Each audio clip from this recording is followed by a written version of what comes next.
Well, good morning. It's me, Kenny Polcari, your host of the party. And today is Tuesday, October 10th, 2023. And here are the things you need to know to get your day started. So, Israel takes control of their border overnight, right? Risk off yesterday turned to risk on as the Fed made some neutral-ish comments, right? More expected today. Energy and defense stocks surged yesterday. No surprise there. Pepsi reports this morning, and guess what? They beat and they raised their guidance. Wait till you hear about this. Gold is up, oil is steady, and the dollar is lower. Bond prices are up this morning, sending yields down, right? We know that's the relationship. And what do we have for dinner tonight? We're having the chicken soup. Now, I hope this guy behind me hurries up with the yard work because he's killing me. Okay, so ready? Here's the Mideast update, right? Israel has now confirmed that they are in control of their border and they've sealed off the border at the Gaza Strip after they've bombarded Gaza with multiple airstrikes on Monday. Netanyahu now ordering a complete siege, right? Cutting off food, water, and electricity to the region. Hamas threatening to execute hostages one at a time if Israel hits civilian targets in Gaza. Iran claims no responsibility for the invasion, and we await the next move. So that's the latest update on kind of what's happening in that part of the world, and so we all wait for the next headline to hit. So now yesterday, the geopolitical risk was short-lived, right? Stocks opened lower in what appeared to could have been a substantial decline. But investors took a cue from the headlines that were focused on the latest developments in this Middle East war, as well as comments made by members of the Fed that suggest, in fact, that we're done raising rates. Investors, as I pointed out yesterday, remained very concerned about whether or not this war was going to escalate into a wider conflict that threatens to upend the Arab-Israeli world even more than it already is. So they went straight for the safety assets yesterday, right? Gold, silver, platinum, right? They also considered what the impact was going to be for energy and defense stocks as money moved into both of those sectors. Now, energy's up on the year anyway. Defense stocks have been under pressure all year, which has been interesting. But yesterday, they found plenty of buyers. The XAR and the ITA, two aerospace defense ETFs, surging, rising more than 4% on the day. The big military contractors doing even better, right? Raytheon up 4.6%, Lockheed Martin up 9%, Northrop Grumman up 11%, L3 up 10%, General Dynamics up 8.5%. And the energy names also surged. The XLE rising 3.3%, Halliburton up 6.8%, Baker Hughes up 3%, Schlumberger up 4.5%, ExxonMobil up 3.5%, BTU up 4.5%, Cracker up 7.5%. AMR up 2.2% and Arch Resources up 3.2%. But in the end, nearly everything ended positive on the day, with the exception of travel stocks, think cruise and airlines, and the contra trades. But most everywhere else saw green on the screen. The Dow gained 198 points. The S&P was up 28 points. The NASDAQ tacked on 53 points. The Russell gained 10, while the transports added a whopping 138 points. Actually, when you think about it, because energy prices are going up, you would have thought transports would not have added that much, but they were up 0.9%. Now, energy was way out in the lead, up 3.3%, followed by the industrials, up 1.6%, communications up 1.3%, real estate up 1.3%, utilities, which have gotten beaten up, they were up 1%, think declining rates, right? Tech up 0.5%, healthcare up 0.3%, basic materials, financial, consumer staples, and discretionary all up 0.1%. Mid-cap value and small-cap growth also saw buyers up 0.5% and 0.6%, respectively. Interesting that cybersecurity was up 1%, yet semis were all lower. The stocks down 0.25%. Both the value and the growth trades ended the day higher, up 0.6% and 0.7%. The triple levered S&P long trade, the SPXL, gained 2%, which must mean that the triple levered S&P short trade lost 2% on the day, right? Now, much of the shift from negative to positive is being credited to Fed commentary. Vice Chair Phil Jefferson and Dallas Fed President Lori Logan both intimated that the recent surge in Treasury yields may mean less need for the central bank to tighten again, and that seems to be the narrative that they're running with, right? As more and more of them are starting to sing that same tune. We just have to wait for the Wall Street Journal's Nikki Timrose and the Goldman Sachs economics team to verify that fact. Recall, though, that a pause does not change the higher for longer narrative, It only changes the "we will continue to hike" narrative. And the way investors and traders and algos reacted yesterday seems to suggest that they think that the higher for longer narrative is also no longer true, which I disagree with. Whatever. In addition, we can also assume that the Fed is now concerned about what havoc the Middle East conflict could inflict on the U.S. economy, right? And the global economy. Continued high energy prices could send the U.S. economy over the edge. So raising rates at this point even more will only further complicate the equation. So in the end, the script has in fact changed. No one saw this event coming, or at least most of us didn't, but here's an interesting little tidbit. On Friday, just ahead of the close, someone in the options market made a very big bet on FRO, right? Frontline PLC. They own a fleet of very large crude carriers and tankers that transport oil and oil products from where? From the Mideast to the Far East and then everywhere else in between. Now, what was interesting about that is that on Saturday, this news hits the tape and the invasion begins. And on Monday morning, guess what? FRO surges, gapping up 70 cents or 3.8% on the opening, only to trade as high as $19.50 before settling up the day at $19.26, up 5.25%. And that means that the option buyer made a fair amount of money. My question is, who was that person? What made them make such a bet right before the market closed? Their insight is almost unbelievable. Much like the people who made big bets on the airline stocks just ahead of 9/11. I wonder if they made the same bet on defense stocks as well. I mean, it's just a question. I'm just curious, where do you have to go to school that where you can learn how to make those winning bets like that? It's just a question. We can certainly discuss that later on. In the end, the odds of a rate hike at the end of this month have now dropped dramatically. This after Friday's strong NFP report gave investors a reason to think that another rate hike was not only on the table, but could be followed by another rate hike in December, right after that strong report. That narrative is all but dead. And so the move into equities is alive and well, right? On the back of that. Now look.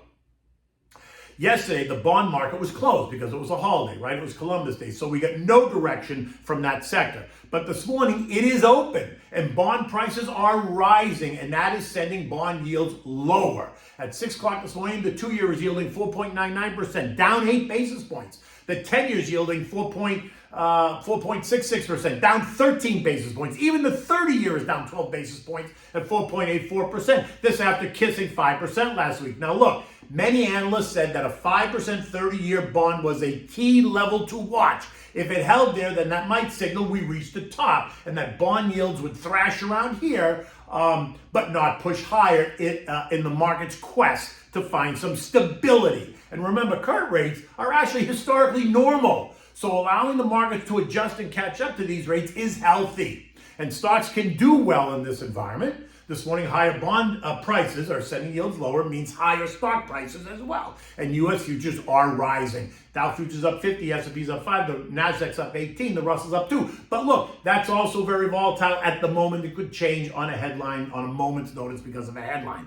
Eco data today includes small business optimism in the New York Fed one-year inflation expectation, which, by the way, is 3.6%.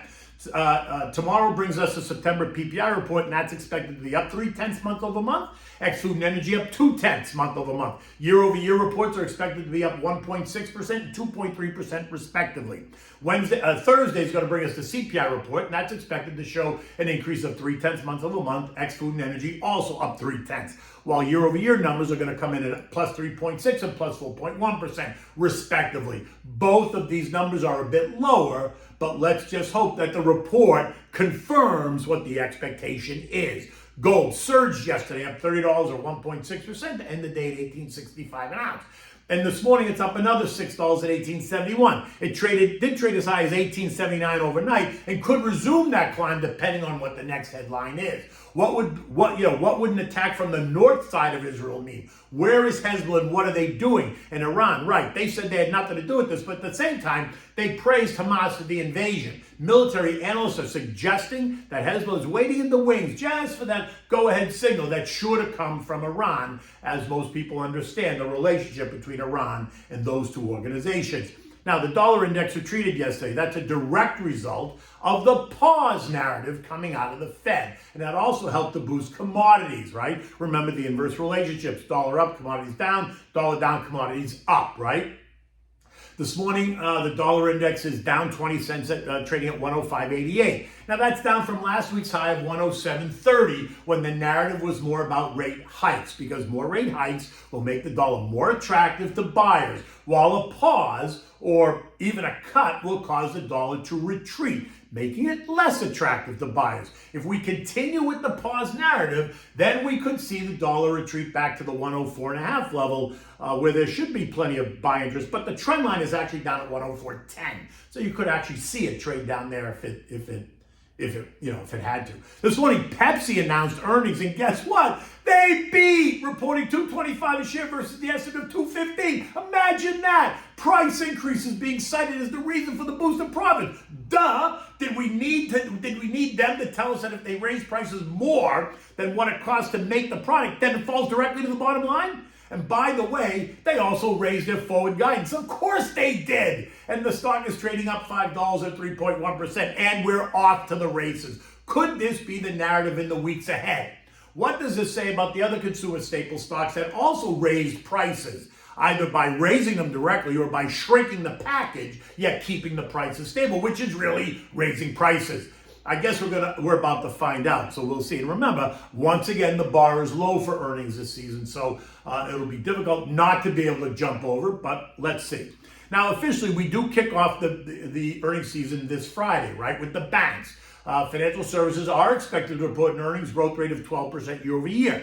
Banks specifically to report growth of 4%, diversified banks up 7%, while regionals are expected to be down 15%. As usual, Jamie Dimon is going to be the first Dow CEO to come out of the gate, and he is expected to report $3.90 a share.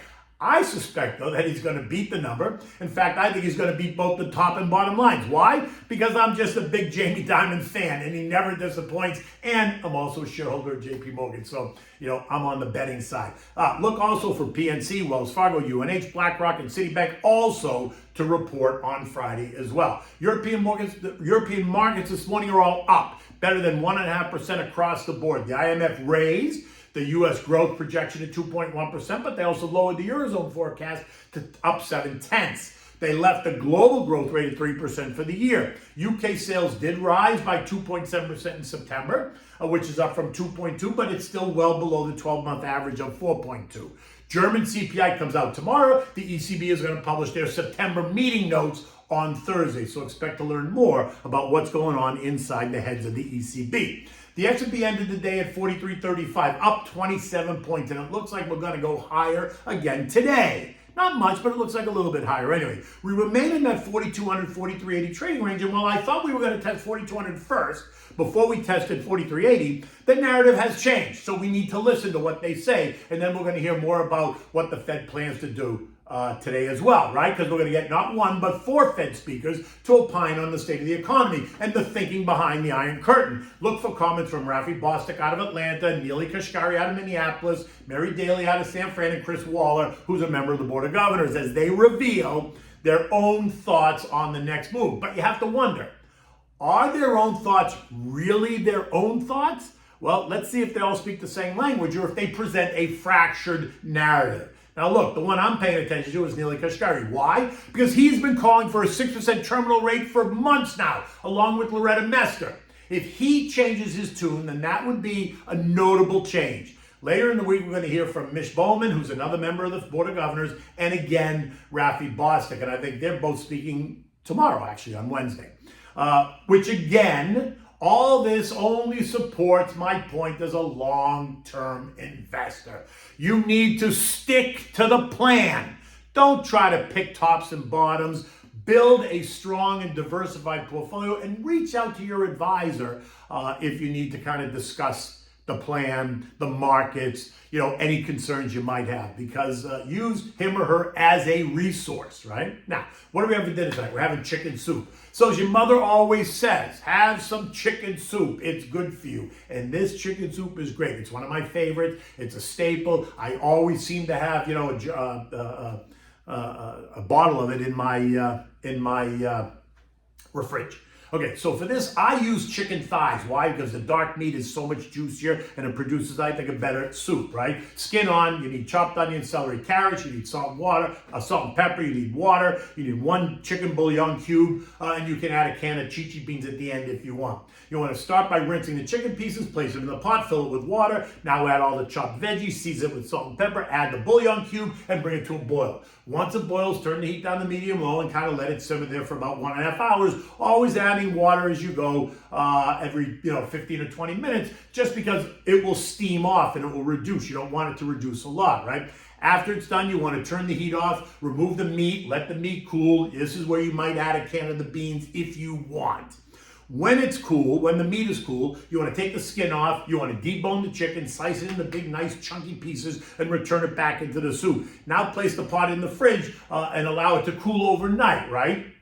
Because the fat from the chicken will rise to the top and it forms a skin on the top of the soup. Take it out of the fridge the next day, take the skin off, take that fat skin off the top and discard it. Reheat the soup and serve it along with either white rice or elbow macaronis, always having plenty of fresh grated Parmigiana cheese on your table for the chicken soup, which I love. Some people don't understand why I put cheese in my chicken soup, but try it. You'll like it. In any event, look, it's going to be kind of a mixed day outside. It's cloudy here at the moment, but I am off to New York tonight because I'll be in New York on Wednesday, Thursday, Friday. I'll be on with Maria Bartiromo tomorrow from 6 to 9, and then Charles Payne on Thursday, Stuart Varney on Friday. I've got a charity event on Thursday night for pediatric cancer being held at the New York Athletic Club, where I will be the auctioneer. So you'll see me for the rest of the week coming to you live from New York.